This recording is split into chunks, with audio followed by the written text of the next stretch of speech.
Начините, по които може да се предпазим от грип са първо, като не си общуваме с болни, което означава да излезем от играта, да се затворим, да се заключим и да не си показваме носа навън. Другия начин е като се вакцинираме. Тоест, трябва да си направим вакцина, като това трябва да бъде вакцината, съдържаща щамовете, които се очакват за съответната година.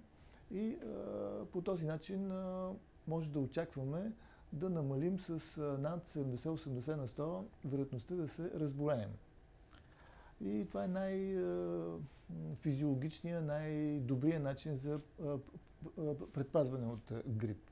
Другия начин е чрез химиопрофилактика, но чрез прием на специални медикаменти, които са ефективни срещу грипния вирус. Недостатъка на химиопрофилактиката е, че тези медикаменти трябва да се пият на практика по време на цялата грипна епидемия, по време на целия сезон, когато човек може да се разболее от грип.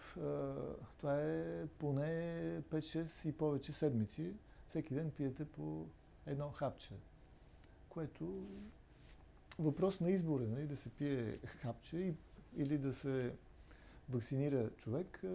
И в двата случая има ефект. Въпрос на избор.